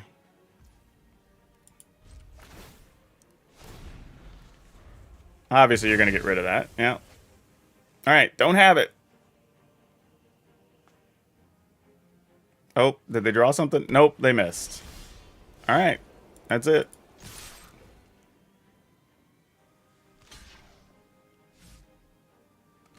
They want to make sure they kill something on the way out. Sure. Whew. Goodness. Man, that was rough. Like, I think the opponent's deck was mostly removal. There was a Blood and Snow, Vanishing Verse, Infernal Grass, Vanishing Verse, another Vanishing Verse, and 2 Shambling Gas. Every one of those got to kill something except for the Shambling Gas that made treasure. Like, wow. Wow. Oof. But you know, there at the end, that's kind of a good example, right? Where you kind of have to be patient because I could have attacked, but understanding the situation, right? The opponent has, at that point, I think they had like 8 lands out. So we're just giving them their best potential card. Like, if you don't give them anything, I know that we have still 6 haste creatures we could find, plus just other creatures. And with them being at 4, I can just wait till we can set up a lethal attack, or at least close to lethal. Because if we put them down to like 1, and then they're able to go get like Mascot Exhibition, then it's not a big deal, because they're only going to get 1 2/1 flyer out of that anyway. So it's like, fine. And then if you just draw something else to go with it, you just do. But you kind of, I guess sometimes just got to give your opponent a chance to misplay, I guess. Kill quests, but it was a lot of exile. That's right. Wait, does the exile not happen to kill your opponent's creatures? I've never noticed that. Is that actually a thing? If you have like I do, where it says like the kill 15, but you use an exile card, does that not count? Oh, I guess it won't, because if it would have to be programmed to understand. So I guess, yeah, because you could have the white like enchantment exile cards that obviously don't kill something. Oh wow, that's weird. I never even thought about that. But yeah, I guess if you play Vanishing Verse, you're not contributing to your kill 15 things. Yeah, I don't know if it does or not. Like, because I was just thinking about like the Banishing Light type cards. Like, do those count for your dailies? Because they just exile the thing instead of actually kill it. So that's pretty, yeah, that's cool to know. Like, I didn't even know that was a thing. I might have to include that in my podcast next week for what did we learn? Because that's a thing of real. For as much as I play Arena, I guess because my dailies just happen, so I don't really pay attention to them. I just know that at some point I'll meet the dailies playing all the different colors and stuff I do. So it just doesn't cross my mind, but I never even considered that to be a thing. Deck exiles things and can't get one done. That is so funny. That, like, yeah, literally, I'm really amazed right now that I've never noticed that. Like, in the whatever 2.5, 3 years, wherever we've had Arena now, I've never once even considered that being a thing. That is so funny. Cool to know, though. I mean, if I ever just need to knock out a daily, but that's weird. I've never even thought about that. That is so wild. So yeah, I don't know, y'all. I mean, Dragon deck works. New Dragon is pretty sweet. The Whelp was cool, but we only got it early in like 3 games, I think. But when we got it, it paid off. I mean, no complaints. And if you can play like a turn 3, it gives you basically one more way to play a turn 3 Goldspan Dragon, which is pretty sweet. If there's anything, I might try to squeeze in like 1, maybe 2 of the Regent. So maybe we could have some extra card drawing and have another 4/4 that you can get cheaper. But other than that, yeah, the deck actually was pretty sweet. I didn't have a lot of complaints. We didn't really have mana issues, I think, except for maybe one time. So that wasn't a problem. Really, if anything, our problem sometimes was kind of what happens with some decks is just we didn't draw the dragons, in 2 of our losses. But that's fine, I guess. That's just something that's going to happen when you play Magic, so I'm not too worried about it. But our win percentage was pretty good with it. We survived some decks. I mean, we beat what I'm assuming one of those was a Epiphany type deck early. We played a couple of the landfall decks, which sounds like they're supposed to be good, but they just didn't go off on us or something. We beat an Orzhov control their deck at the end that literally removed everything we played. So that was kind of amusing. But yeah, so it's not like we just ran up against junk. Now I will say we didn't get to play against like mono white aggro or mono green, which could be a thing. Granted, we do also have large creatures, so maybe not. I think those matches sometimes just come down to like how many fight spells does a green spell get? How many exile spells or creatures does the white deck get, right? Did you get 2 or less? We have a shot. Did you get 3 or more? We probably lost. That's kind of how it feels if you're playing this type of deck. Unless you conveniently draw like your Dragon's Fires at the right time to respond or kill the things, right? But generally speaking, that's how those are going to go. So I'm not too bothered by it, even not playing those matchups. Especially considering Luminarch Aspirant got nerfed. I don't think anything in the green decks got touched, though. I think those stayed mostly the same. You've got a dirty mono-red removal deck specifically for that quest. That's funny. I could see that happening. But yeah, I don't know, y'all. This was actually pretty cool. So far, Alchemy, it's all right. It's all right. I don't really have a big issue with it. Granted, I'm playing with, what, 8 or 9 cards in this deck? 10 cards that are Alchemy, so it's not like, big deal. But the format, I will say, for the most part, still felt like standard, right? We still saw a lot of the same cards. The same concepts decks are built around. But we had some new cards rolled in and some nuanced stuff that played pretty nicely. If anything, the only annoying one was probably the one that's going to be the Sacrifice deck, which Sacrifice decks are blah, blah, blah, terrible to play against, but it is what it is. Oh, that's true. The cat card did get nerfed. But other than that, I mean, and that's mostly because we allowed the stupid cat oven to still be a thing. I don't know why we allowed Witch's Oven to come back. Like, my biggest thing is, if a card is banned, don't even bother rebalancing it. Like, we've already learned to live in the world where, like, the fact that we can play with Omnath now and it's dumbed down or whatever, it's like, I don't understand the purpose of doing it, because we already have learned to play in a world without Omnath, right? Anybody who wanted Omnath doesn't want that because it's not Omnath. Right now, I guess if you're just a fan of the lore or the card or whatever, then cool, you just get to play with one. And there is some number of players that will appreciate that. But for most players, it's not what you wanted it to be anyway. So it doesn't really make a lot of sense that it came back. Nobody's going to really care. I would rather just see him stay banned. Especially when it's stuff like we can go draft the card. So now it's not even like you have to draw it. You can just go get it whenever you want it. And you have 4 copies of a thing that lets you go get it. It's like, come on. You were playing the new Luminarch Aspirant, Luminarch and Crush. Yeah, no, Luminarch Aspirant's still a good card. Like, all it does is just change how aggressive you can be during your initial attack steps. That's all. It's still a good card. It's just worse than it was. That's the only thing. Yeah, but I don't know. Like, bringing cards back, I don't really get. I'd rather just see them just stay banned at this point. But so far, this is, now I was going to say day 1, but we're almost at like day half. Not even a full first day. Doesn't seem like it's done any damage. And the games seemed pretty interactive. Even when I was winning, like, opponents still could have drawn some things, still could have had stuff in hand. Like, we still had things we could top deck. That's the kind of magic you want, really, ultimately, right? Retesting card designs for a re-release. You know what, though? It's funny you say that, Joe. Like, one of the things I considered was, could that even be a thing down the road, right? Like, let's say we get to, I don't know, maybe this time next year, right? After we've had our, whatever that'll be, 4th iteration of Alchemy, right? If they settle on a version of the cards and say, okay, these, we know are balanced, we are not going to change these any further. Could you do, at that point, what it'll be, like 4 times 3 is, or 30, so 120 plus 6, you'd have almost a 200 card set, right? Could you just make that, or hell, make that a secret layer? You know what I mean? Like, hey, here's a 100 card secret layer, and it's, well, yeah, it'd probably be about 100, because half the cards you wouldn't be able to use anyway, because they have things that only work in digital space. But yeah, like, let's say it's 70 to 100 cards. I don't know, $100, you get all these cards, or whatever. Like, I'd be down with that.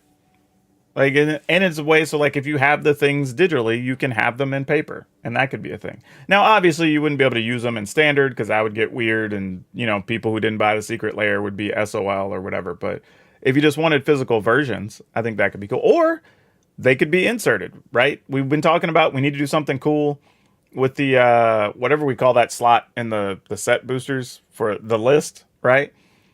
Maybe you put these in, because we're already going to start putting the exclusive secret layer cards in the list, right? So if they were exclusive for 6 months because they were license shared or something, they will eventually show up in the list 6 months later. So it doesn't mean we can't do that with the cards in Alchemy that would make sense in paper. Because we have some that are totally doable. Like the ones that manifest cards to your hand and all this other stuff, right? You can't have that. But there's some that just do like, the vampire one, right? It just makes a blood artist token. Like there's no reason you can't have that. You know what I mean? Like just make a blood artist token. So like that would be fine. I would be okay with that. You could put in the rebalance like Omnath and Goldspan Dragon. Now, you would have to mark them accordingly so people knew and wouldn't get as confused, but I think that'd be cool. Hello, the only cool thing here is Oko emotes and Christmas Fox. Oko is another one, right? Like, did we need it back? Not really. Are people going to try to play with it if it's rebalanced? Yeah, probably. In something, but but yeah, I don't know. I'm not hating on Alchemy yet. I'm gonna let it pass. Now I will say, I have a video I'm gonna try to do tomorrow, so it may come out in the afternoon.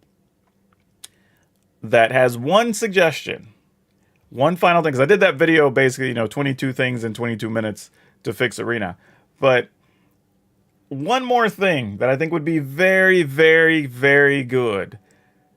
And I think they could do it if they really wanted to, but it would make people way more comfortable about spending their wild cards and whatnot. And I think it would be beneficial to Wizards. So I think that would be a cool video. So keep an eye out for that. I'm going to try to do it tomorrow. Tomorrow's Friday? Yeah. I have to pack up some stuff to get it to the post office tomorrow, but hopefully I can get that done. I still need to wrap Christmas presents too. I ordered stuff. It's sitting in the closet, and like I'm trying to like not let family see what's in the closet. But like, but yeah. So, what time is it now? It's right after 5 o'clock local time, 5:07. So, I'm going to take a break here, y'all. I'm going to get rehydrated, reload my drinks, and I'm probably going to hop over to Facebook, and I'll probably be there for about somewhere between an hour and a half. And then I'll take another break, probably work on a YouTube video so I don't have to do all my work late tonight. And then we'll get on and we'll stream on Twitch somewhere between 8:30 and 9 p.m. Pacific time. Should have an Alchemy free Phantom draft to check it out.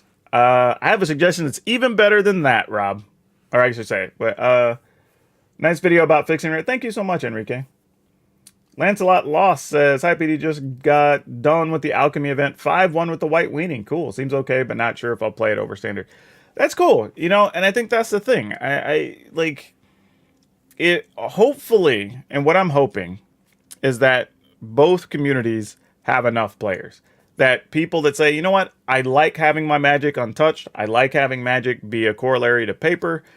Let's do it just like this. And let's just play Arena just as standard is. And then there's enough people that say, man, I really like that too, but I am tired of seeing mono white aggro. I'm tired of seeing mono green aggro. I'm tired of seeing, is it Epiphany? I'm tired of dealing with all the Lear sweeper decks or whatever, right? And then those people have a place. And if there's enough in both groups, then great. Arena's better, Magic's better, people enjoy standard however they want to, nobody's bored with it, Wizards makes more money, we all win. That's the plan.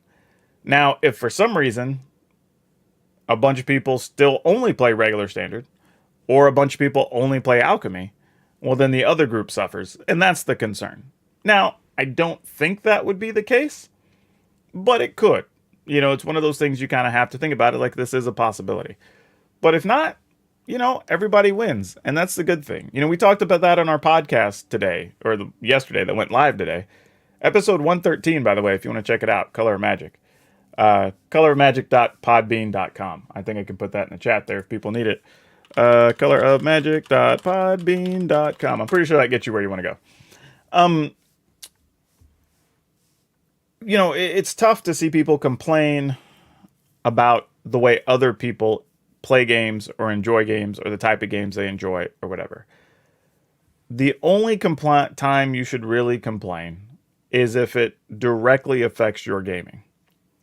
So if Alchemy is fine and people enjoy it, and there's plenty of people playing Alchemy and plenty of people playing Standard, then there's no reason to complain, right? You can hop on and play Magic the way you want to in either one of those groups, and the other group still gets to have their fun. It's like I haven't really enjoyed Historic, so I haven't built a Historic deck in, I don't know, I think I've played once because I borrowed a friend's list and played it, and that was once in the last 2 years, right? But people enjoy Historic. I'm not knocking on them. I just keep playing Standard. That's fine. You know, it's the same way. See you later, Joe. Like, it's the same way I see people upset about people playing weird match 3 games, or people that play. Like, I use myself as an example on the podcast, right? Where, like, I don't care to play League of Legends ever again. But it would be dumb of me to even be mad at people for playing League of Legends, because League of Legends playing and being active actually helps support teamfight tactics, which I do play. You know what I mean? So unless I'm trying to do some weird thing to convert a bunch of people over to teamfight tactics, then, like, you know, what does it matter? So yeah, anyway, if you're interested, check out the podcast. We have a lot of good material over there. And this week's episode was a little bit long. It's like an hour and a half. We had some good stuff in there. Also, just to make the sales pitch, please check out our folks over at UltraPro, shop.ultrapro.com.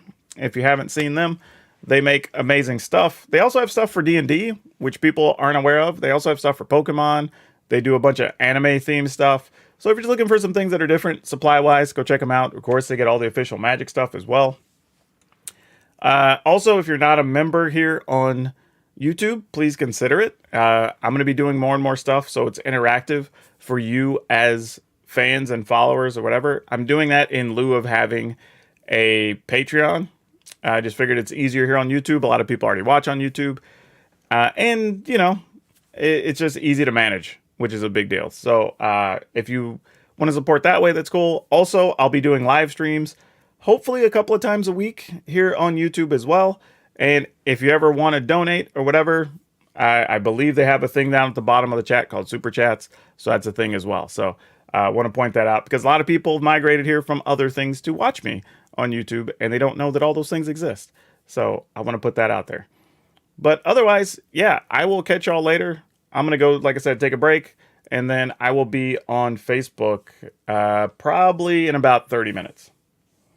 So did you get Mythic for the first time with the weird Orzhov enchantment deck you made? Thanks. Awesome. I am always glad when people have success with lists I put up, because it also proves that I'm not just putting up stupid lists, that I'm actually putting up things that are fun, but also useful. But anyway, love y'all as always, wherever you're watching, whenever you're watching. Good morning, good afternoon, good evening, and good night. Please take care of yourself. With, you know, we still got the pandemic out there. We got the flu floating around. Take care of yourself, however it is you got to do it. Just stay away from other humans so we're not being stupid. And then most importantly, remember to be awesome. And